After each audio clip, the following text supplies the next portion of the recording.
तो भाई रात को कवाकी देखता है कि कुरामा जागा हुआ था और उसे देख करके कवाकी चौंक जाता है। फिर कुरामा बोलता है कि मैं नारुतो को गार्ड कर रहा हूँ, ये 5 कागे का ऑर्डर है। कवाकी सोचता है कि नारुतो स्ट्रांग है क्योंकि उसके अंदर ये कुरामा है, शायद इसलिए। फिर कुरामा तुरंत बोलता है कि नहीं, नारुतो स्ट्रांग अपने आप बना है। फिर कुरामा कवाकी को बताता है कि नारुतो की लाइफ कितनी ज्यादा रफ थी, लोग उसे हेट करते थे, कोई उससे मिलना जुलना नहीं चाहता था। एक्चुअली वो कुरामा की वजह से ही अकेला हो गया था और बोलता है कि मैं खुद उसके लिए प्रॉब्लम था। फिर वो बोलता है कि नारुतो शैडो क्लोन यूज करता था क्योंकि वो अकेला फील करता था। ये सुनकर के कवाकी को याद आता है कि नारुतो ने भी ये बात इनडायरेक्टली उसे बताई थी। फिर कुरामा बताता है कि नारुतो का स्ट्रेंथ उसका सिर्फ बॉन्ड है, जब वो किसी को प्रोटेक्ट करता है तो वो सबसे ज्यादा स्ट्रॉन्गेस्ट बंदा बन जाता है। ये सुनकर कवाकी काफी ज्यादा इमोशनल हो गया था और पहली बार उसे समझ आता है कि नारुतो सिर्फ स्ट्रॉन्ग नहीं बल्कि वो काफी ज्यादा डिफरेंट इंसान भी है। कुरामा एंड में बोलता है कि सो जाओ,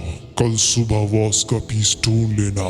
फिर अगले दिन कवाकी ट्रेनिंग करता है नारुतो के साथ। वो पेड़ को चढ़ने की कोशिश कर रहा था, फिर उसे तुरंत फ्लैशबैक याद आने लग जाता है। वही जिगेन का ट्रेनिंग का सीन चल रहा था। वही साइड में सारदा और मीस की सब कुछ देख रहे होते हैं। सारदा थोड़ी सी जेलस हो जाती है क्योंकि नारुतो उसे स्पेशल ट्रीटमेंट दे रहा था। मीस की बोलता है कि नारुतो सबको फैमिली के जैसे ही ट्रीट करता है और अब तो कवाकी भी उसे एक्सेप्ट कर रहा है। फिर ट्रेनिंग के बाद नारुतो पूछता है कि कामा का पेन कैसा है। बोरुतो बोलता है कि अब नहीं हो रहा है, लेकिन साथ में कवाकी का भी कुछ खास दर्द नहीं कर रहा था। फिर सारदा बोलती है कि मैं सास्के के साथ ट्रेनिंग करने जा रही हूँ। तो बोरुतो भी बोलता है कि मुझे भी उनके साथ ट्रेनिंग करना है। हालांकि बोरुतो कवाकी को भी ले जाना चाहता था, लेकिन कवाकी साफ साफ मना कर देता है और बोलता है कि मुझे कुछ और काम है। फिर बोरुतो बोलता है कि तुम अब अकेले नहीं हो। फिर कवाकी रिवील करता है कि मुझे कामा जिगेन ने दिया था, लेकिन बोरुतो बोलता है कि फिक्र मत करो, हम दोनों मिलकर के उसे हरा देंगे। चलो, इनका भी सास्के और नारुतो जैसा सीन चल रहा है। वहीं सारदा वाटरफॉल के पास प्रैक्टिस कर रही होती है। वो चिदोरी का यूज करती है जो काफी ज्यादा स्पीड और काफी ज्यादा रिस्की भी है। एक्चुअली वो बहुत ही ज्यादा मेहनत कर रही थी। वहीं कोनोहा में साई और शिकामारू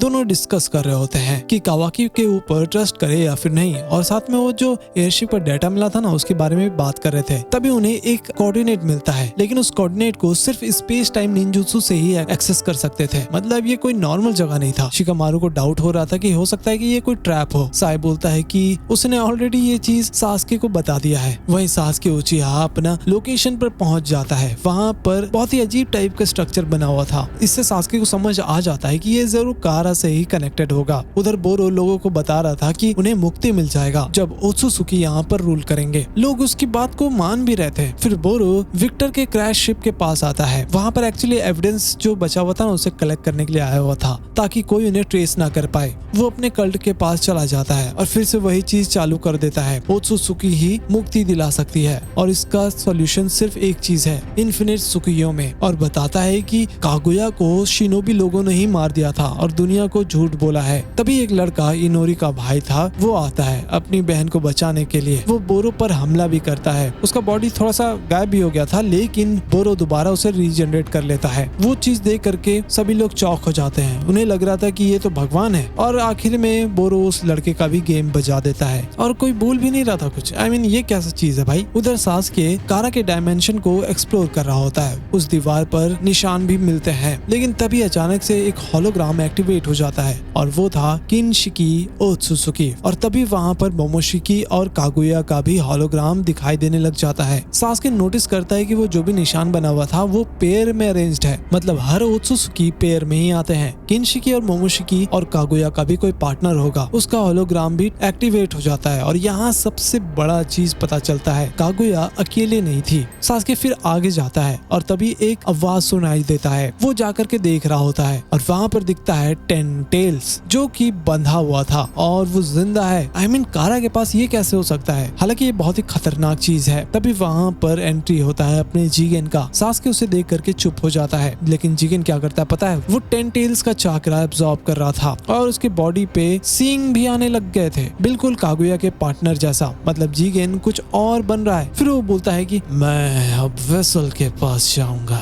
वहीं बोरो अपने पास जो भी कलेक्टेड डेटा था ना उसको देख रहा था और सोचता है कोजी इसका आखिर क्या जवाब देगा। उधर बोरुतो उज़ुमाकी ट्रेनिंग कर रहा होता है। मीज़की बोलता है कि कामा काफी ज्यादा खतरनाक हो सकता है, इसलिए थोड़ा केयरफुल रहो। फिर मीज़की पूछता है क्या होगा अगर कामा परमानेंट हो गया तो। फिर बोरुतो बोलता है मुझे इससे कोई फर्क नहीं पड़ता, मेरा गोल सिंपल है कि जीगेन का खेल खत्म करना है बस, और कुछ भी नहीं।